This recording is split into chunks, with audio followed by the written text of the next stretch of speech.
Hello, my name is Joshua Mugabe. I welcome you to Respiration.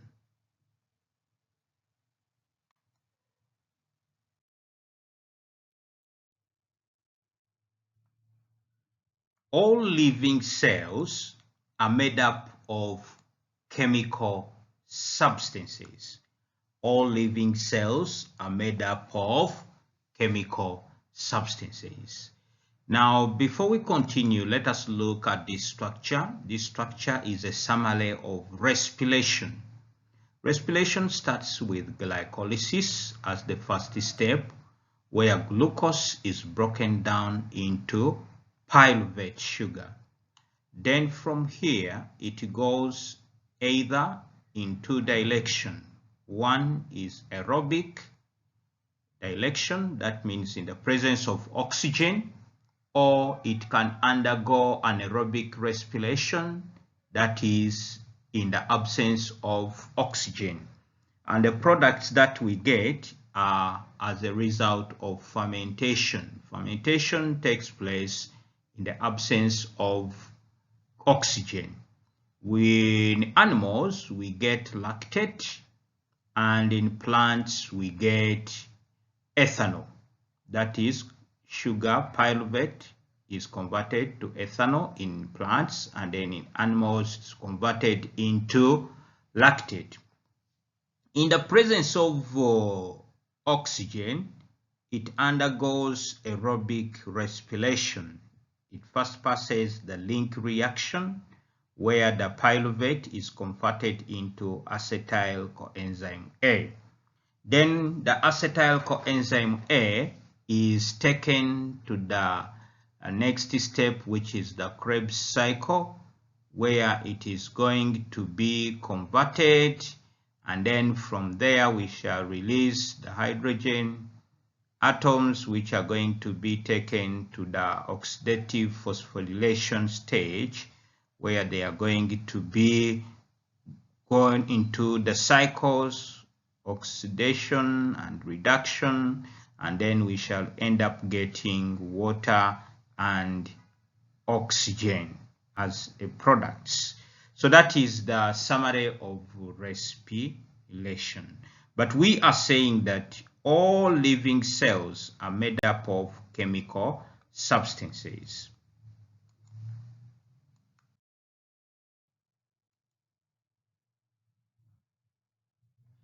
The processes of living involve reactions between the substances.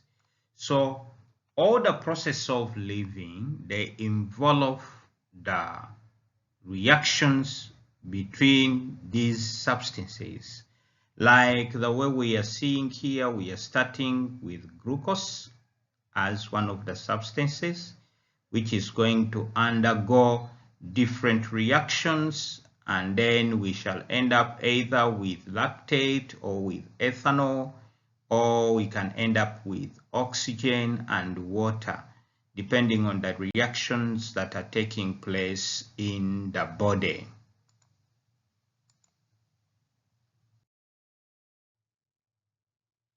A reaction is an event which produces a change in a substance. A reaction is an event that produces a change in a substance. Like for example here, our substance that we are starting with is glucose. It is going to undergo events or reactions that are going to end up producing a change in the substances, whereby we shall get energy, and then we shall also end up getting oxygen and water. So that is what we call a reaction. They are just the events which produce a change in a substance. Those steps which are undergone, like for example, we have seen there is glycolysis, there is fermentation, link reaction, Krebs reaction, oxidative phosphorylation. All those are events which are going to change our glucose into oxygen and water and energy.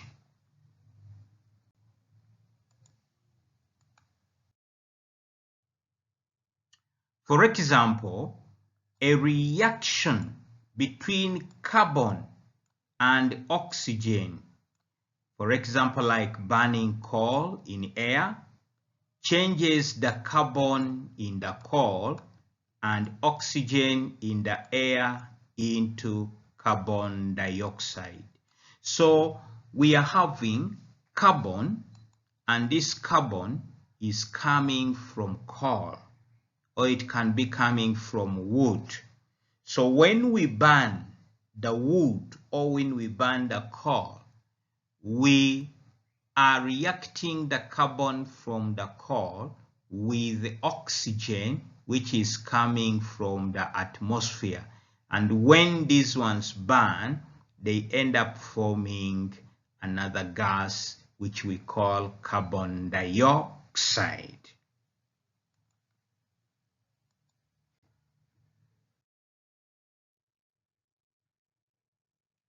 An atom of carbon, that is an atom of carbon, we are going to add it with a molecule of oxygen. So we get a molecule of oxygen and we combine it with a molecule, an atom of carbon, and when the two combine, they form a molecule of carbon dioxide. So we get a molecule of carbon dioxide. So we have one atom of carbon, and this one atom of carbon, it combines with a molecule of oxygen. When it combines with a molecule of oxygen, then we get a molecule of carbon dioxide.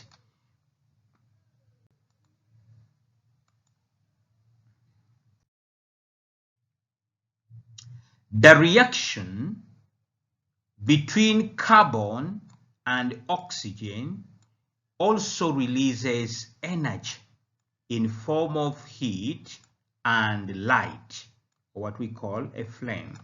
For example, when we look here, we can see that we have here, this is coal. Coal contains carbon. And here we have wood, which also contains carbon. When the two of them are brought together and they are burnt, we are going to release energy. And this energy will be in form of heat and light. We have produced heat and light. And then we shall also produce carbon dioxide, because we were using oxygen, which we were providing, and it burnt coal and also burnt carbon from wood to produce energy. And then this energy is in form of heat and light, which is like the flame. Living organisms, they get their energy from reactions like this, but not reactions which are violent enough to produce flames. So living organisms also, they undergo some of reactions like that, which end up producing the energy that they use. Only that the reaction is not violent like the one of combustion. Here we are seeing that the reaction does not produce flames. That one that takes place in living organisms.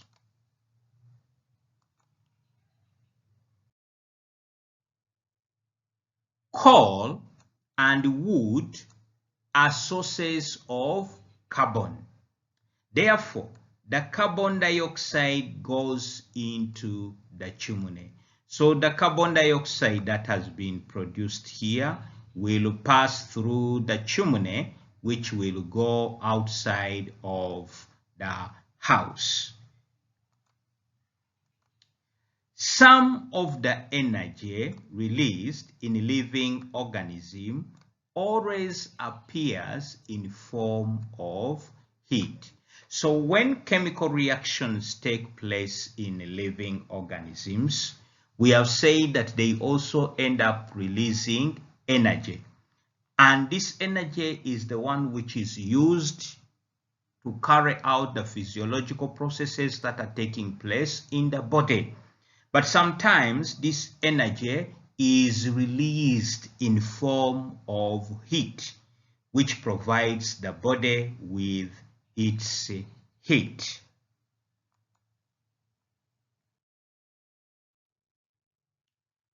One of the energy producing reaction is called respiration. One of the energy producing reaction in living organisms is called respiration.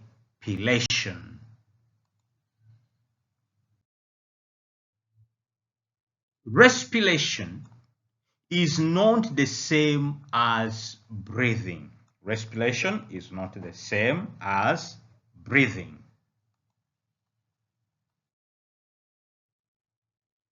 The word respiration is used in everyday language to mean breathing, as in, for example, respiration rate, which in most cases they are talking about the breathing rate, or artificial respiration. But we have said that respiration is not the same as breathing, but though in everyday language it is being used to mean breathing.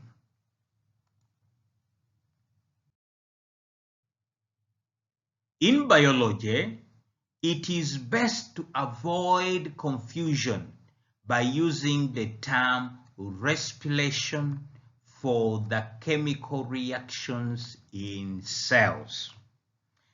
Artificial respiration is better described as resuscitation. So in biology, we use the term respiration for the chemical reactions that take place in a cell. So in biology, when we talk about respiration, we are talking about chemical reactions that are taking place in the cell. So for artificial respiration, that one is always described as resuscitation.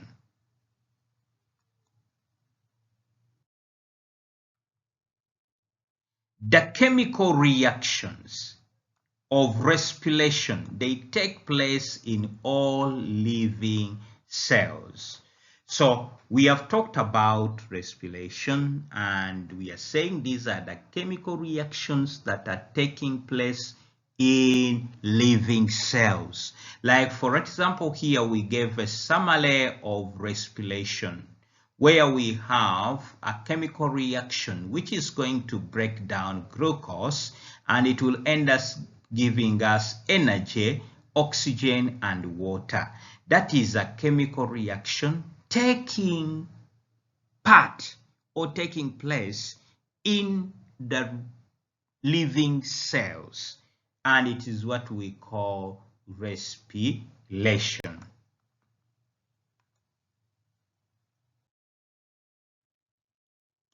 The reaction takes place between oxygen and a substance which contains carbon. So this reaction is going to take place in the presence of a substance, like for example, we have said glucose, in the presence of oxygen, which we call now aerobic respiration. And it contains, glucose contains carbon substances, and the air is going to provide oxygen, which is going to make the reaction to become aerobic respiration, because there is a presence of oxygen and our substance contains carbon.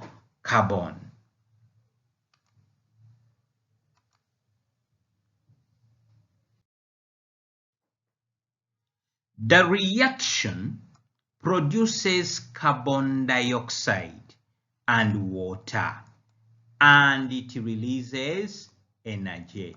So when we have glucose and we burn it in the presence of oxygen, we shall get carbon dioxide, and that carbon dioxide will be released and also water will be formed, and then we shall also get energy.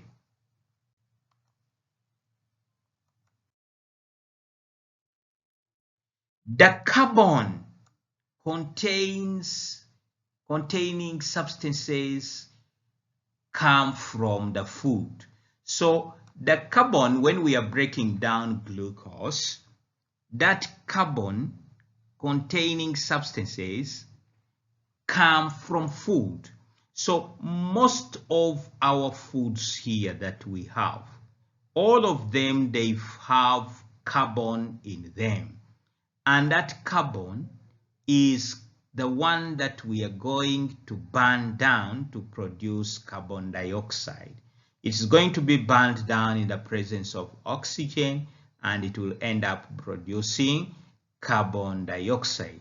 We have bread here, we have a cake, we have yogurt, milk, we have beverage drinks like soda, we have beer here, and we have wines. All of these ones, they are going to produce carbon dioxide because they are going to be broken down, and the carbon in them will react with oxygen to produce carbon dioxide.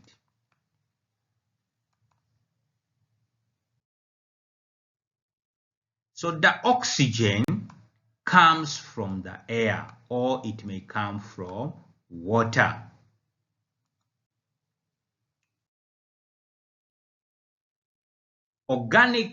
Organism living in water, for them, they absorb oxygen from it, but it is not the oxygen coming from water that they use. No, it is not the oxygen which is coming from water. It is oxygen which is dissolved in water.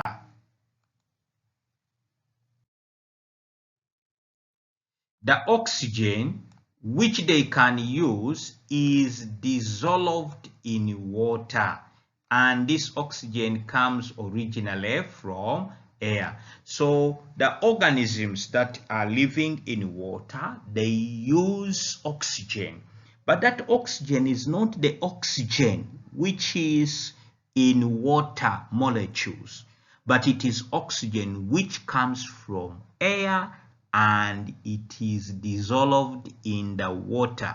It is the one that they use, not the oxygen that is combined in water.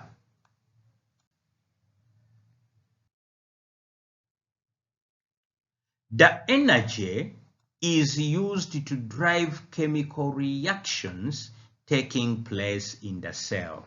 So the energy that we produce after breaking down the food substances that contain carbon by reacting it with oxygen to produce carbon dioxide and getting energy and water, that energy that we derive from that reaction is used in the cell.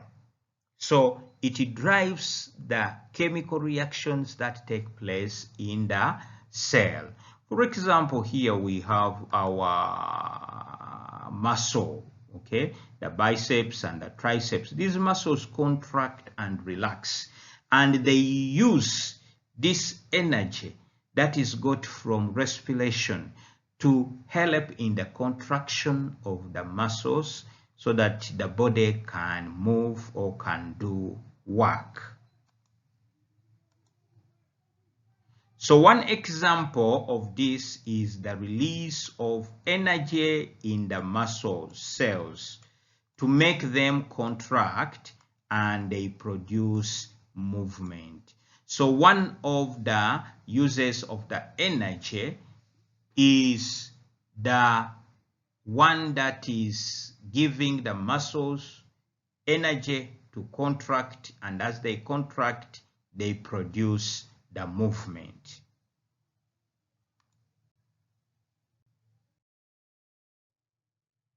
So one example of the energy produced in the reaction is the breakdown of sugar when it is combined with oxygen. So we are going to produce energy, and this energy producing reaction is called respiration. So when you look here, you will see that we have our glucose. The glucose we have here contains carbon, and it is going to react with oxygen. When it reacts with oxygen, we shall get carbon dioxide. We shall also get molecules of water, and we shall get energy, which we are going to use in our body. So that is one of the examples of energy producing reaction.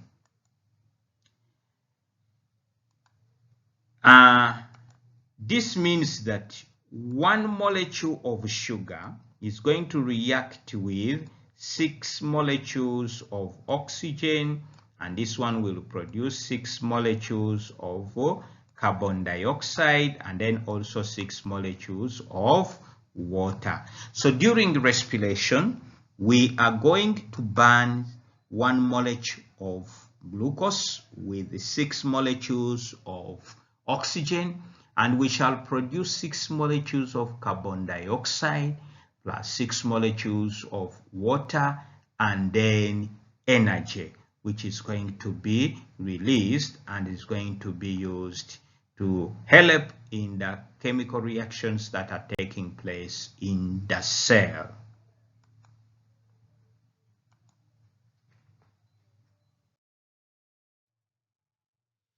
The energy is released during this process. So we are seeing that we have energy here, which is being produced during this whole process of respiration. So we are going to end up producing our energy, and this energy that we produce is the one that we are going to use to run the chemical reactions that are taking place in the body. So the carbon dioxide, the carbon containing substance is in this case the glucose. Glucose, when you look at it, you will see that it contains carbon. It is containing carbon, and that carbon is the one that is going to produce carbon dioxide. But all the food contain carbon. All the foods, they contain carbon. So our food containing substances, they contain carbon, and this carbon which is contained in the food substances, the one that is going to be broken down to give us carbon dioxide.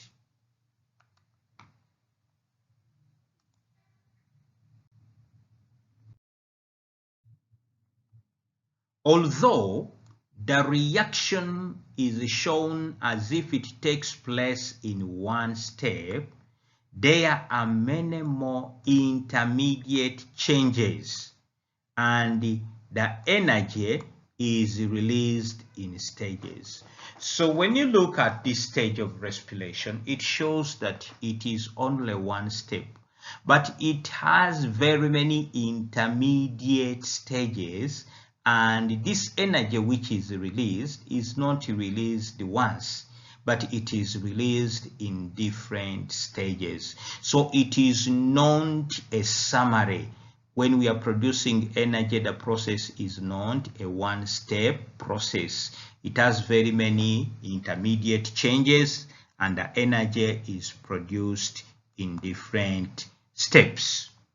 The progress of each step is controlled by chemicals called enzymes. So we are saying that the whole process here is taken or takes place in steps, and those different steps are controlled by the chemicals which we call the enzyme.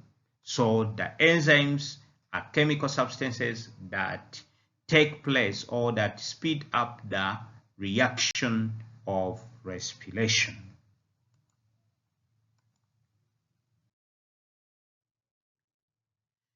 These are only few examples. Every living process in living organisms needs energy from respiration. We have here just some few examples. For example, muscle contraction is going to need energy, which is being supplied by respiration. We have the germination of the seeds. They also need energy, and that energy comes from the process of respiration. We have cell division, where the cells are dividing and increasing in number. That process also requires energy, and this energy comes from respiration. Then we have the chemical changes in the cells. There are chemical changes that take place in the cells. All those chemical changes that are taking place in the cells, they require energy, and that energy is made by the process called respiration.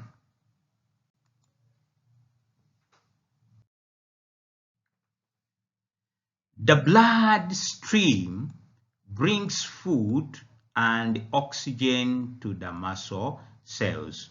We see that here now our muscles, the biceps are contracting, and then you can see that the triceps this side, they are relaxing. How do you know that the other ones are contracting, the other ones are relaxing?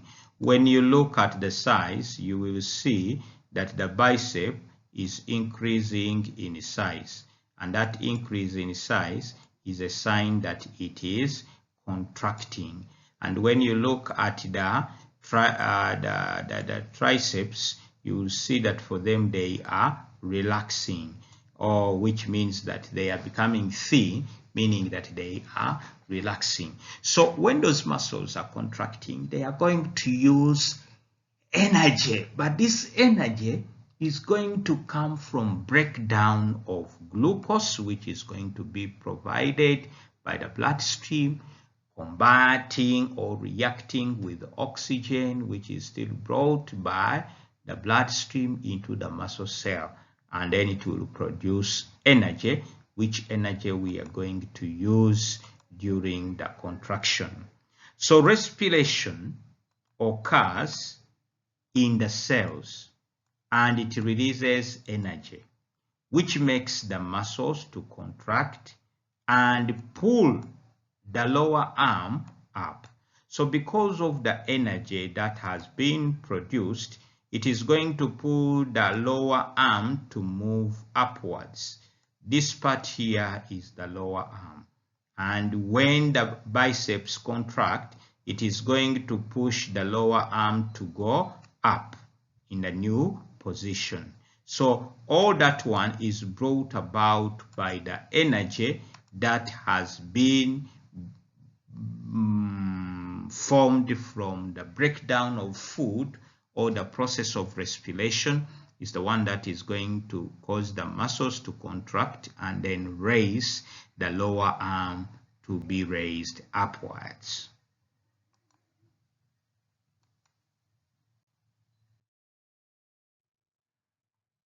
So we have a section cut through the length of a maize seed, and then we have the seedling. So here we have our maize seed, and this maize seed has got the embryo shoot, it has the embryo root, and it has also the endosperm where it is storing the food. Now this food which is stored here is the one that is going to be used to make the embryo shoot to develop into the shoot, and it is the one that is going to be used to make the embryo root to develop into a root. So what is happening is that the food that is stored in the endosperm is going to be broken down in the process of respiration, and it is going to provide the energy which is going to help the embryo shoot to develop into a shoot, and then also the embryo root to develop into the root.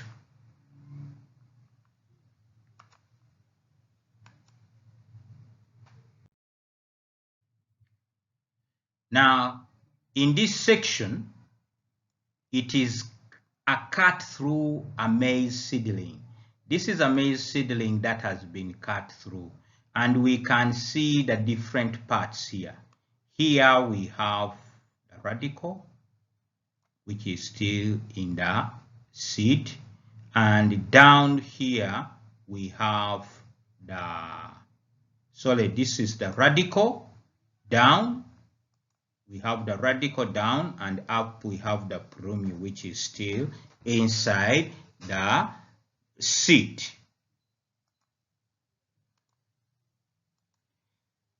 The area of rapid respiration are stained with pink. So there are those areas that you see that are stained with pink. If you look at the radicle, you will see the areas that are stained with pink. Those are the areas of rapid respiration. And in the plumule also you see the area which are stained with pink. Those are areas of rapid respiration.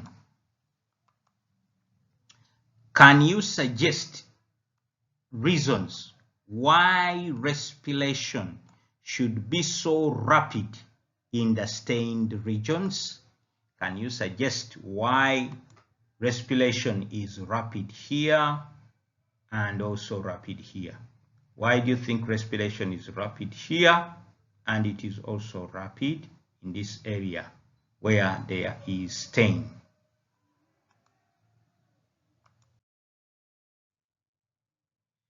The most intensely stained areas are in the root tip and the shoot tip. So the areas which are mostly stained, we have the shoot tip, and then we also have the root tip, are the ones that are mainly stained. These are regions where very rapid cell division is taking place to produce growth. So these areas where we are seeing stain region, it's where rapid respiration is taking place. So those areas, they need a lot of energy. Why? Because there is rapid cell division.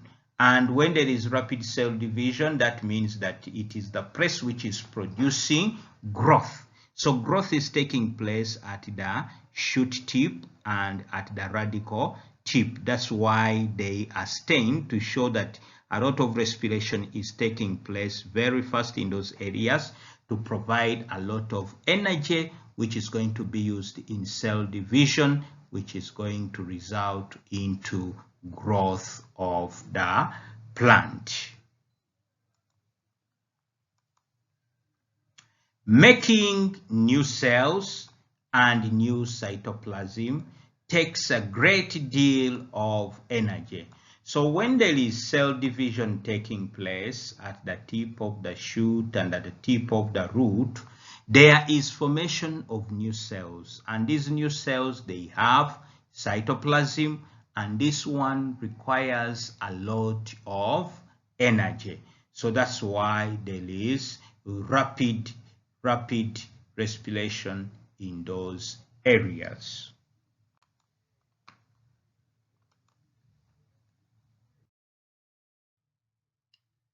You might also notice that the root, there are two faint streaks of pink. Two faint streaks of pink in the root. You can see this one passing this side, a streak of pink, and then another one also passing this side. Those streaks of pink, there are two of them in the root. And these occur in the conducting tissues of the seedling. They are occurring in the conducting tissues of the seedling. Why? Energy is needed to transport food from the food store to the growing region. So while you are seeing those two streaks of pink, it is in the those are conducting tissues. Those are conducting tissues which are transporting food from the storage area and transporting it in the growing region.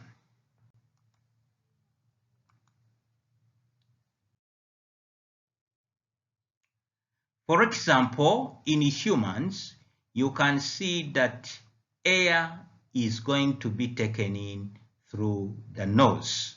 And after air is taken into the nose, then we shall take in food through the mouth.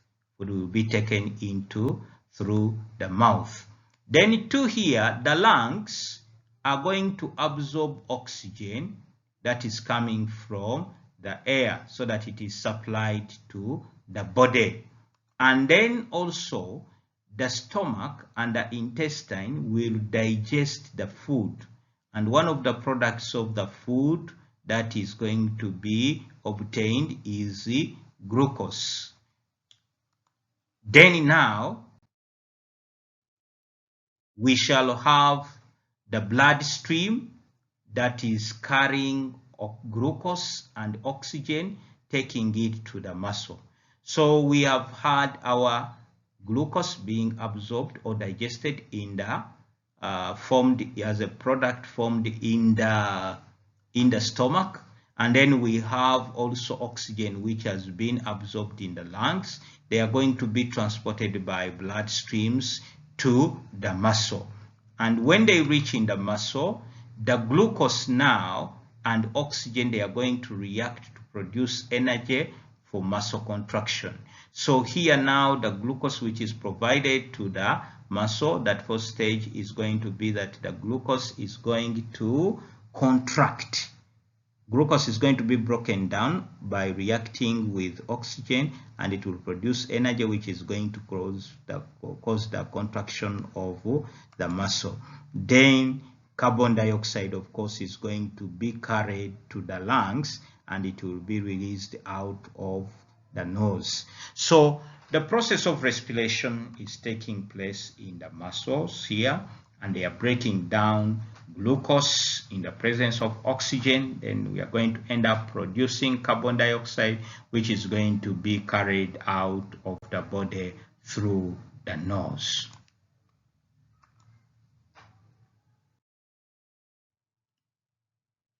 The process of respiration described so far has been defined as the release of energy. When the foodstuffs such as glucose react with oxygen, end up producing carbon dioxide and water and the energy. So all these foodstuffs that we have here, when they are burnt down in the process of respiration, they end up producing carbon dioxide and water, and they release energy which is used by the body processes.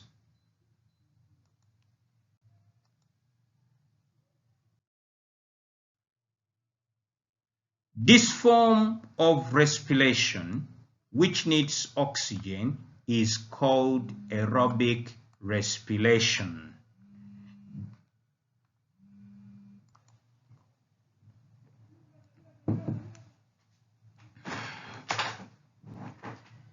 There is another form of respiration which does not need oxygen, and this is called anaerobic respiration.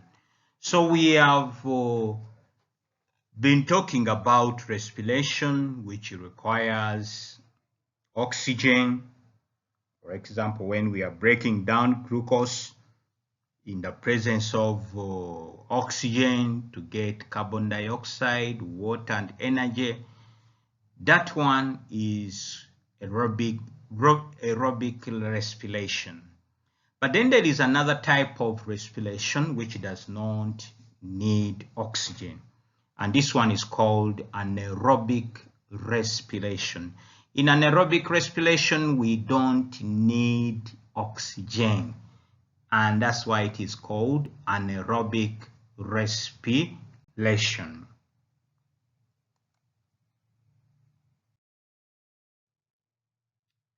In anaerobic respiration, glucose is still broken down to carbon dioxide and with the release of energy without involvement of oxygen.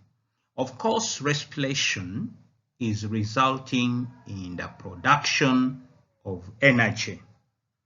But the products that we are going to produce are going to depend on whether we have used oxygen or not. When we use oxygen, the products that we get are carbon dioxide and water. But in the absence of oxygen, which we call anaerobic respiration, our glucose is going to be broken down to a pyruvate, and this pyruvate now is going to be taken into a process called anaerobic respiration. There is no oxygen. When there is no oxygen, here in plants, it is going to be turned into ethanol and carbon dioxide. This one is turned into ethanol and carbon dioxide. Whereas, when it comes to plant animals, glucose, which is converted to pyruvate, now it will undergo anaerobic respiration. It is going to produce lactate, that is in animals. That is without oxygen. If we don't have oxygen, glucose is going to be broken down into ethanol in plants and lactate in animals.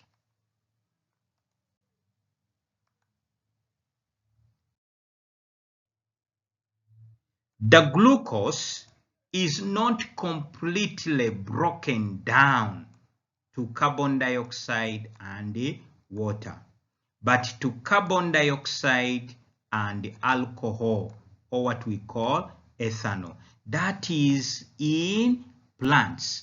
In plants, our glucose is going to be broken down into ethanol, which is an alcohol, and carbon dioxide, not carbon dioxide and water.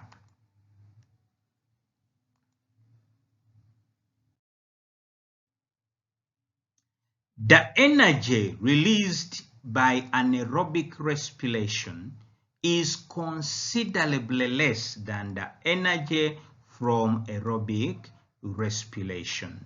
So all the reactions, whether there is oxygen present or no oxygen, we end up producing energy.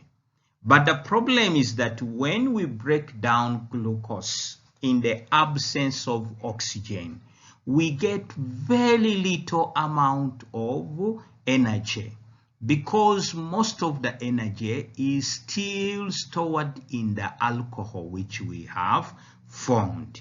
So there is very little amount of energy produced because much of the energy is still stored in the alcohol that has been produced in animal or lactic acid produced in animals.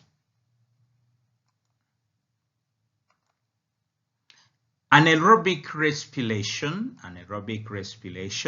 takes place in some stages in the cells and of most living organisms. So anaerobic respiration can take place at certain stage or some stage in the cells of most living organism. That is when we don't have oxygen, anaerobic respiration will take place in the cells of most of the living organisms.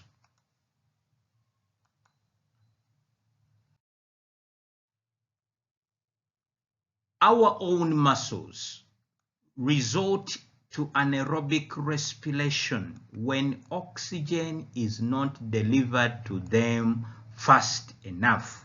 So we have our muscles here, they are contracting and relaxing because of the presence of energy. And that energy is obtained by breaking down glucose by the muscle cells in the presence of oxygen. But if oxygen is not provided as fast enough, then the muscles are going to resort to anaerobic respiration, meaning that now their cells are going to break down glucose in the absence of oxygen. And they will produce energy, but that energy is going to be very less because most of the energy is going to be still enclosed in the lactate or lactic acid, which is formed as a byproduct of anaerobic respiration.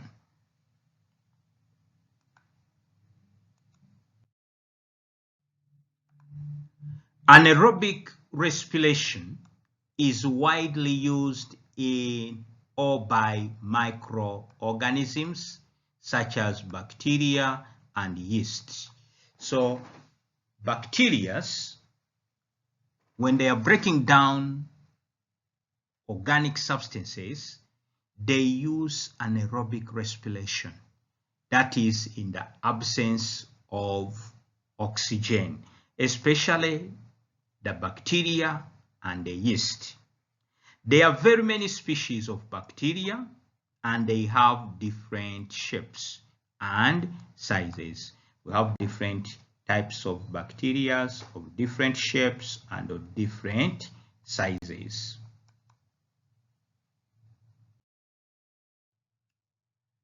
The vast majority of bacteria are harmless. There are many bacteria which do not cause harm. We call them harmless bacteria. And some of these are beneficial, such as those that bring about decay of dead remains. There are some bacteria which are harmless, but they are beneficial to us. For example, there are those bacteria that cause decay of dead materials. If, for example, we have leaves, we have dead organic material or dead living organisms. There are those bacteria that cause them to decompose so that they can create space and convert them into manure which can be used by the plants. Those are beneficial bacteria. A very small proportion are harmful, and these ones, they cause diseases in animals and also in plants. So there are just a very few of them, very few of the bacteria that are harmful because they cause diseases in animals and plants. But we have seen that majority of them are harmless, and those harmless ones are beneficial.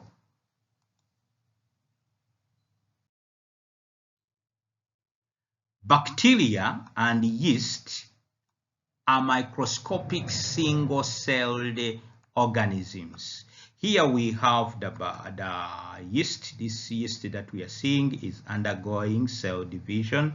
You can see them dividing, but these ones are single microscopic celled organisms. Now, yeast can be seen as a thin grayish bloom on the surface of grapes, but they are present at the surface of most fruits. So the yeasts, these ones, they are just very thin grayish bloom that are seen on the surface of the grapes, though they can be also found on the surface of most of the fruits.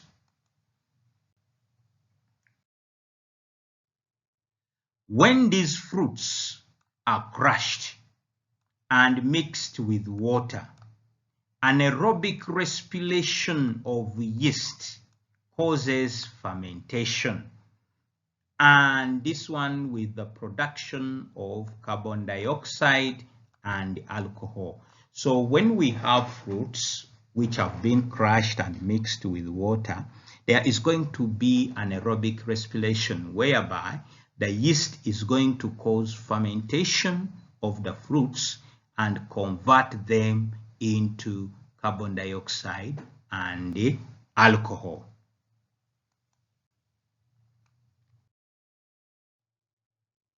Then the bacteria are found everywhere in and on living organisms, and also in water.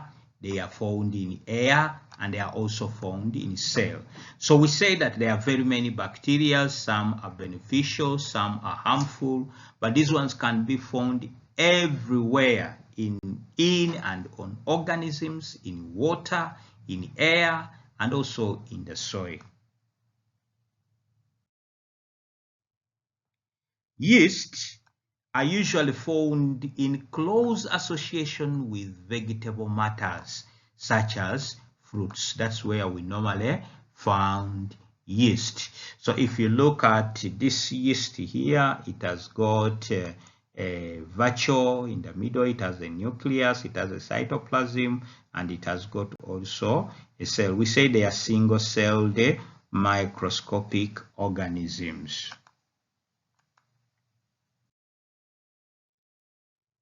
In winemaking, the grapes are crushed and the sugar they contain is fermented by yeast. And this one produces alcohol and carbon dioxide. So we have our grapes. These grapes are going to be fermented, and the sugar that we have in them is going to be fermented by yeast to produce alcohol and carbon dioxide.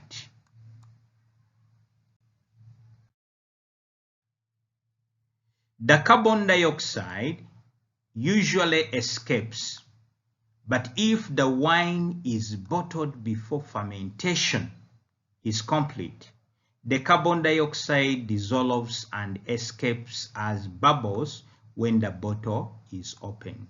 So when our grapes are fermented, they are going to produce alcohol, and that alcohol is going to be bottled. But if the alcohol is bottled before fermentation is complete, then that carbon dioxide which remains inside will escape as bubbles when the bottles are being opened.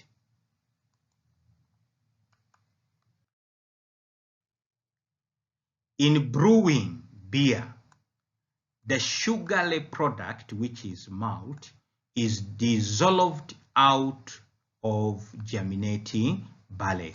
So when they are brewing beer, they are going to dissolve the sugary product, which is malt, out of the germinating barley. Then yeast is going to be added to the solution, and then fermentation will begin. This is going to produce alcohol and then carbon dioxide.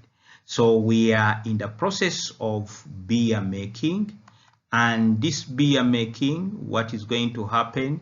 The sugar product, which is malt, is dissolved out of the germinating barley, and then yeast will be added to that solution, and then the solution is going to ferment, and when it ferments, it's going to produce alcohol and carbon dioxide.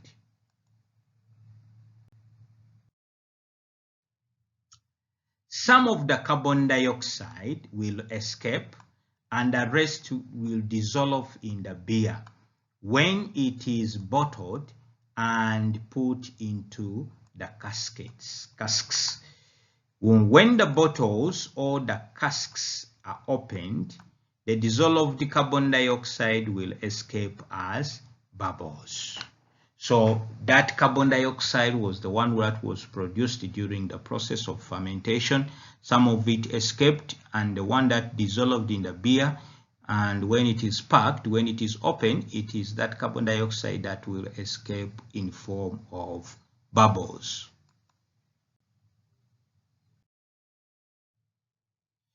When it comes in baking, still yeast is added to the mixture of flour and water. And this is made into form a dough. So we have our dough here that has been formed, and it has been a mixture of flour and water.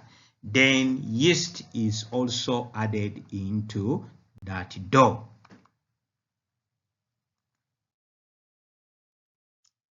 The yeast first changes the flour starch into sugar and then ferments the sugar to form alcohol and the carbon dioxide. So our dough, which has been formed, and it has been formed by mixing starch, flour, with the yeast and water. The yeast is going to ferment the dough, and when it ferments the dough, it will change the starch to sugar. And when the sugar is fermented, it is going to be converted into alcohol and carbon dioxide.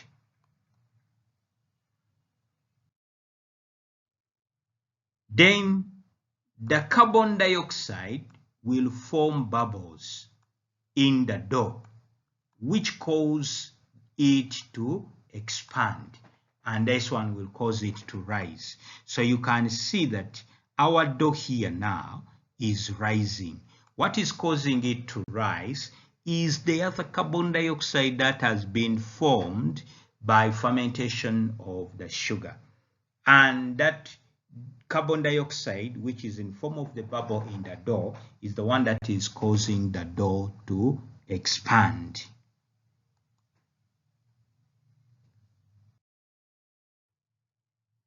When the dough is baked, the heat evaporates the alcohol and makes the trapped bubbles to expand, giving the bread a light texture.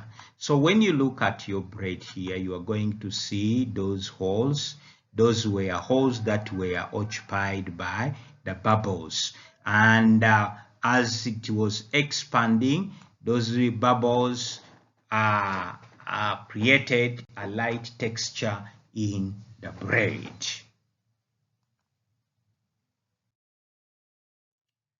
Thank you very much for participating in Respiration. Please do like, share, and subscribe.